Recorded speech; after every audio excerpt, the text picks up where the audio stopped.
Rempah-rempah memegang peranan yang penting dalam sejarah di dunia. Tidak hanya sebagai alat untuk menambah cita rasa dalam makanan, namun mereka juga dapat dijadikan sebagai obat-obatan, alat perdagangan, dan bahkan simbol kekayaan dan juga sebagai simbol kekuasaan di dunia. Rempah-rempah seperti jahe, kunyit, cengkeh, kayu manis, dan lainnya memiliki nilai komoditas yang tinggi sehingga mereka memiliki daya tarik yang tinggi terhadap perdagangan lintas dunia. Pada abad pertengahan dan juga awal modern, bangsa Eropa menginginkan akses rempah-rempah secara langsung di sumbernya yaitu di Asia. Hal ini mendorong adanya eksplorasi samudra sehingga menciptakan jalur laut yang baru. Bangsa Eropa menjadi pemimpin dari penjelajahan dan juga perdagangan rempah-rempah di dunia. Dengan ini, bangsa Eropa membangun koloni, membuat perjanjian perdagangan, dan juga bahkan menguasai rute perdagangan sehingga mereka dapat akses secara langsung terhadap rempah-rempah.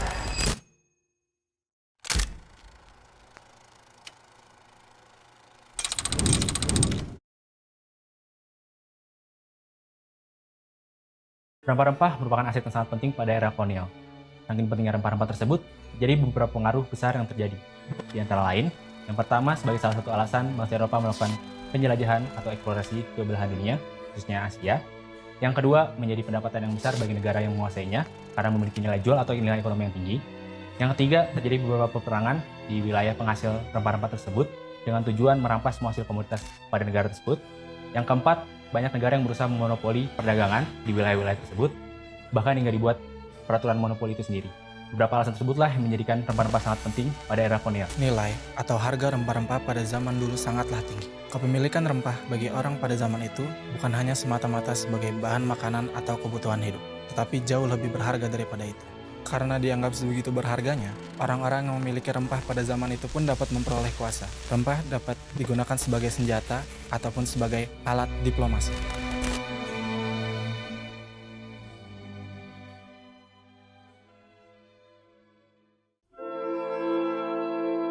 Setelah pusat perdagangan manusia di dunia lama Konstantinopel runtuh, bangsa Eropa mulai keluar berlayar ke Afrika, ke benua Amerika, dan Asia Tenggara untuk mencari rempah-rempah. Mereka bertujuan untuk mencari rempah-rempah yang telah menguasai perekonomian dunia selama berabad-abad. Mereka mendirikan VOC di Hindia Belanda dengan tujuan yang sama, untuk menguasai rempah-rempah. Tetapi, mereka tidak menguasai rempah-rempah bertujuan untuk bahan makanan saja. Tetapi mereka menguasai rempah-rempah untuk menguasai perdagangan dunia, perekonomian dunia. Dan hal ini membuat mereka luar biasa kaya. Inilah puncak-puncaknya kolonialisme. Pada masa VOC dan kolonialisme, sangat jelas bahwa rempah mengontrol ekonomi dunia. You control the spice trade, you control the world. Perkataan itu sangat terkenal pada masa tersebut. Berlalulah masa yang penuh dengan opresi, kerja tanam paksa, dan diskriminasi. Kemudian bagaimana produk-produk kultural yang membentuk satu masyarakat pada akhirnya ternyata memiliki keterkaitan yang erat dengan bagaimana masyarakat itu memiliki kehendak untuk berkuasa. Pada sejarahnya kita bisa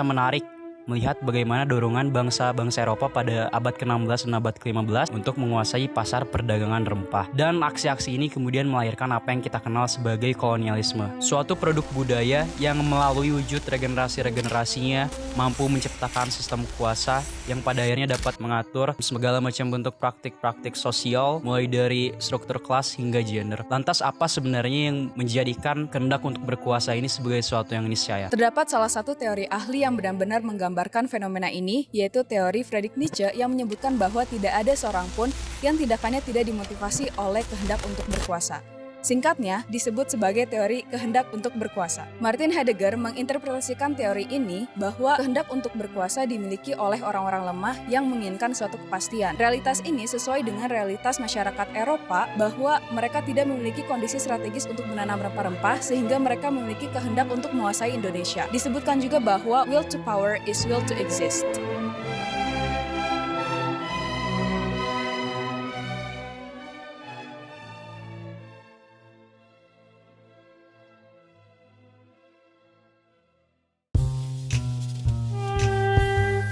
Rempah-rempah memiliki dampak yang sangat besar terhadap kebudayaan dunia. Fungsi dari rempah-rempah juga melampaui sekedar penyedap makanan. Rempah-rempah dapat menjadi suatu simbol dari suatu kebudayaan dan juga menyatukan kebudayaan-kebudayaan. Dan berikut adalah efek dari rempah-rempah terhadap kebudayaan dunia. Efek kebudayaan dari rempah-rempah tidaklah sedikit. Berikut ada 7 contoh yang akan kita berikan. Yang pertama, efeknya terhadap tradisi kuliner. Yang kedua, dalam pengawetan makanan. Yang tiga, penggunaan keagamaan dan ritual. Yang keempat, dalam obat-obatan. Yang kelima, pewangian. Yang keenam adalah minuman tradisional.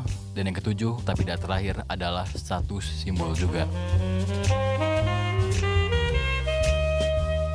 Di dalam era modern, rempah-rempah tetap memainkan peran yang signifikan. Meskipun perannya telah berubah dari masa kolonialisme, peran rempah-rempah itu sendiri telah menyebar ke berbagai sektor dalam kehidupan manusia. Dalam kuliner global, masyarakat tentunya menghargai keanekaragaman sebuah makanan dengan cita rasa dan aroma yang berbeda-beda, semua berkat dengan rempah-rempah. Hal yang sama juga terjadi pada sektor industri, di mana rempah-rempah ini dimanfaatkan untuk meningkatkan cita rasa dari sebuah produk mereka, sehingga mereka bisa menciptakan keunikan tersendiri bagi produk mereka. Penggunaan rempah-rempah dalam pengobatan tradisional juga telah menjadi tren saat ini di era modern, di mana banyak orang yang mencari alternatif kesehatan dengan memanfaatkan elemen-elemen dari rempah-rempah itu sendiri. Dalam keseluruhan, peran rempah-rempah di era modern ini tidak hanya terbatas pada nilai tambah sebuah masakan, tetapi juga mencakup berbagai aspek dalam kehidupan sehari-hari.